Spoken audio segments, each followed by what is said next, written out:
Hey guys, welcome to the Ferguson home. We're so excited to talk today about what we are currently reading. Today's going to be part one. Barry's going to share what she's reading, what she's thinking about, and then on the next week's video we'll do part two, which is what I'm reading and what I'm thinking about.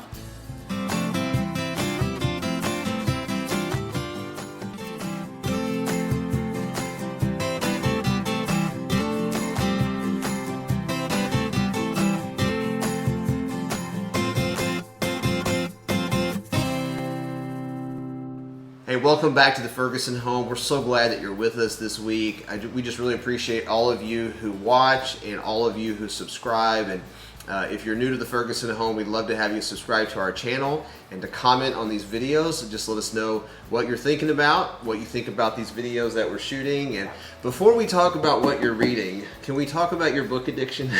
Can we talk about your stack of books that you're maybe reading, maybe not reading? This video. Oh yes, that is this video. I do love books. I'm a book nerd. You are too. I do love to read, but my favorite part of your book addiction is that when we go places, like we're going to Walmart for like 30 minutes, and Barry's got like 3 books in one hand and 4 magazines in the other, and she's like rolling behind her a cart of books she might need in the future. It's a little exaggeration, but not by much. We'll talk about fears. Talk to us about this. One of my greatest fears is that I will get stuck somewhere without something to read. Is that weird? I don't know, but I really do love to read. The funny thing is I don't have a ton of time to read, so I really carry books around with me all the time. I know. It's the funniest thing, because then you're like, we leave somewhere and you're like, I didn't even get a chance to open all this material. And I'm like, why did you read so many books? We are getting away to get it together. We'll go for an overnight, and I'm so excited to have kids around so I can just read whatever. And in my excitement, I might be too optimistic about what I can get read. So the moral of that story is we like to read, we like books, we're trying to create a home where our kids like to read. That's somewhat of a challenge. We should take you on a tour sometime of all the bookshelves in our house. All the books. Like a whole wall in our bedroom bookshelves. It's true. In our office bookshelves. I just feel smarter. Upstairs Don't you feel smarter when there's books around? Yeah, I don't know. There's some statistic about kids raised in home with books. Yes. That they Amen. Are smarter, so we're banking on that. Banking on that. That's right. Because our kids are surrounded, even though we literally have one child that, every teacher he has will comment on that he's a good reader, and we're like, is he paying you to say this? We have never seen him open a book in his whole life. I have to make him. I told him before he could do anything fun this summer, he had to read one book. Are we going to say which child that is, or just say no? No, well, you already said it's a he, but I guess we'll just leave it at that. That could be. It's 5 of them. All right, so what are you reading? Part one of this video is what you're currently reading and what you're thinking about what you're reading and how it's impacting you. Yeah, I am consuming a lot of books lately on education. So I'm not really going to highlight one book. I just quickly went upstairs. A stack of some of your books that this you is read? Just a little stack of some of the things I'm reading. And what I want you to know about this stack is that there's a lot of different approaches to education that are highlighted in these books. So I have one that's pro public education and one that's pro homeschool education. And there's some that, could be private school or homeschool. So pretty much I want you to understand, I love reading a lot of different perspectives and then kind of prayerfully figuring out, where do I fall on that? Where do we line up? And something else you should know about our family is that we have kids in multiple education spaces. Well, that's what I was going to say. I was going to say, why are you reading? Yeah. Why are you feeling compelled to read about education right now? Well, we've always been from the beginning. We have taken every school year, we have taken it different. So we didn't from the beginning say, okay, all of our kids are going to be publicly schooled and that's going to be it. Right. Or educated, or they're all going to be homeschooled, or they're all going to go to a private school. We've never. We said kid by kid, year by year, we would pray about it, consider what was best for that child. Yeah, And so and some people don't agree with that approach. That's Yeah. just been our approach. Just so you know where we're coming from Yeah. and kind of our philosophy, it's worked well for us. Our kids are really great at being able to go into different spaces and thrive. And so, we've been really thankful for that. So where are we right now? So right now, our 3 big boys are all at the same high school together. So that's really fun for them. Public high school. Public high school. And then our daughter has done public school. She's done a couple of years of homeschool, but primarily public school. But she really actually enjoyed last year getting to be home and do virtual schooling.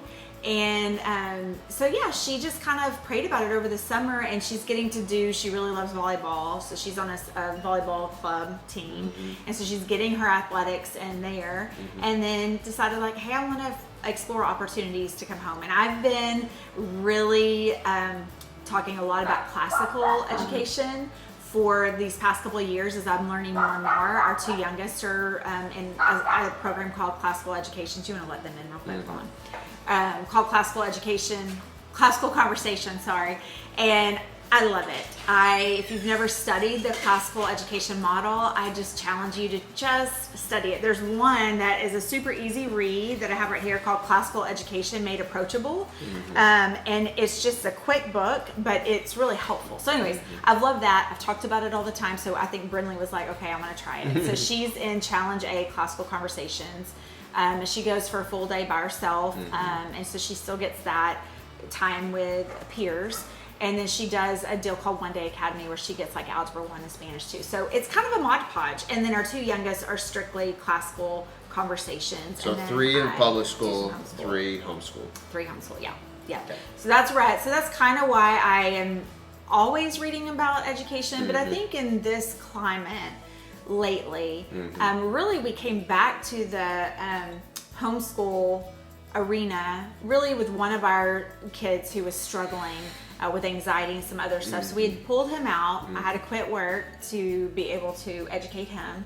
And then our youngest was coming up to start kinder right in the season of COVID. And so that kind of really was like, we don't really want him starting a public school in the midst of all of this going on where he just can't have the full experience. And so we're like, well, let's just go ahead and homeschool him. And then we really enjoyed it. I love it. And so I know it's not for everyone. It's it's a lot of work. So but we're thriving in that area. So as of right now, we're continuing to go down that path. But I think during the season, why I'm reading, why I want to challenge all of you listening to take time to investigate just different education models is this. I've seen 2 wins from this COVID season, and it's affected our education system. And I see our school systems trying so hard to adapt and navigate, but it's hard. It's hard for us as parents. It's hard for the church. It's hard for the school system, and so I didn't want my kids to get lost and all that as we're all as adults trying to figure it out. Right.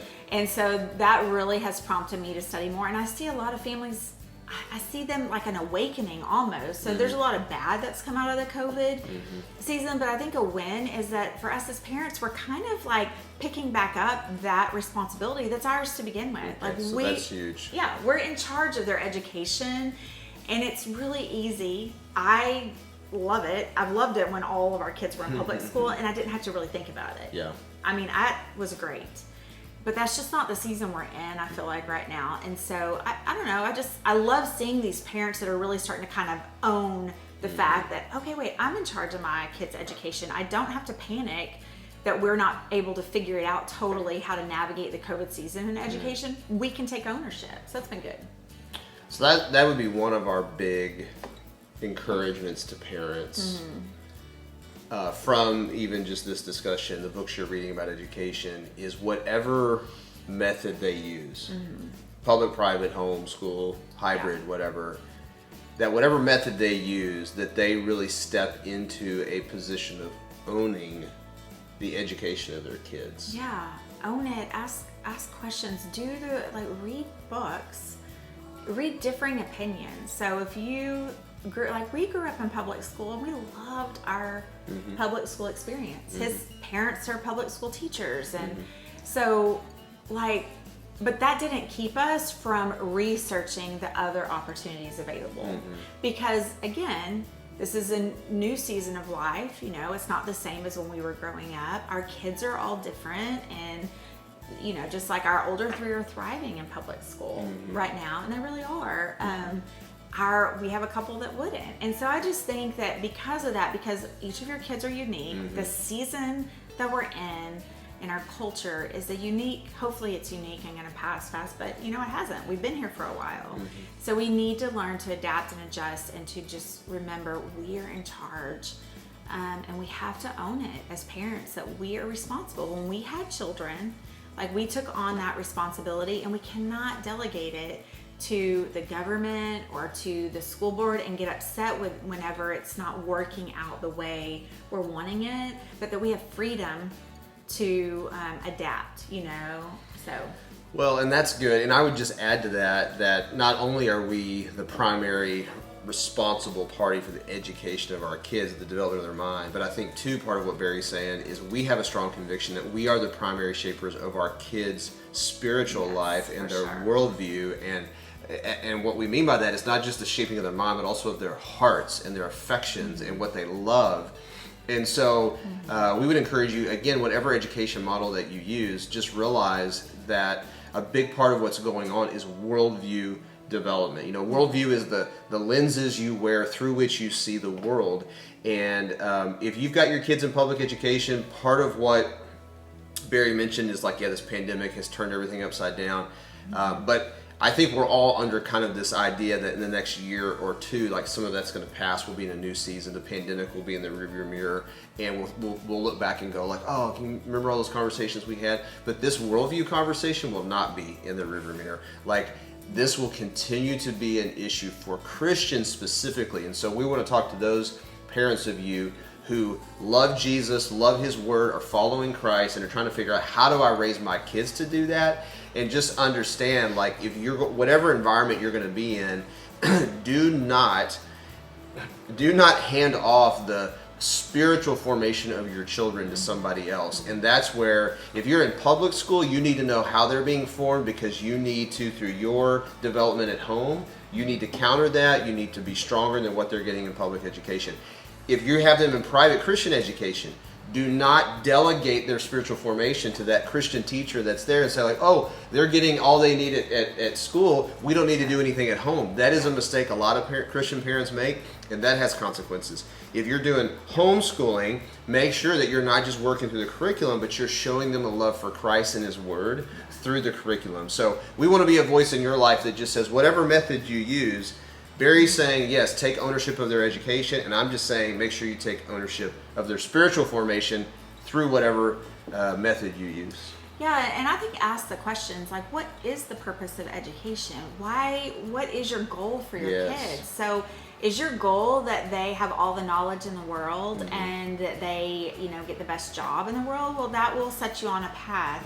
I think for us as a family, I would say our top desire for our kids is that they know God and they know how to make Him known. That's and right. We tell them all the time, you learn science and you learn math because God is in that. We learn how to view the world through God. Even math and the order of the world is found in that. So you can kind of bring these subjects. They're not just learning subjects to pass a test, to get a good grade, to get into a college, to get a good job. That's right. And that's hard for us as parents to what am I trying to say? It's easy for us to start thinking that's the goal. That's right. And that's not the end goal for us. And I just want to challenge you. If you are a parent, a believing parent that's watching this, there's more. And so, I don't want my kids to think, hey, the goal is for you to get a good job paying you lots of money. I want them to be thankful that they have minds that can learn and that they take in everything they can so that they are ready when God calls them to whatever is next. If that's trade school, if that is being a missionary, whatever God's going to call them to, that's the preparation I want for them. That's what I look like. That's what education looks like in my mind. It's so good. So Barry's been reading a lot of books about education recently, and hopefully this conversation has encouraged you to read in that space, to think about education of your kids, your grandkids, and we'll probably come back in the future and do some more videos on education. And part 2, next week's video, we'll talk about what I'm reading, and we'll talk about a whole different set of subjects. So we look forward to having that conversation with you. If you like this video, let us know and comment in the comment section below. What are you reading? Yeah, we would love to know. Yeah, what are you reading? I need to order some more books, so please comment below. What are you thinking about? And we'll share some of the links of some of our favorite books around this subject in the show notes as well. So have a great rest of your day.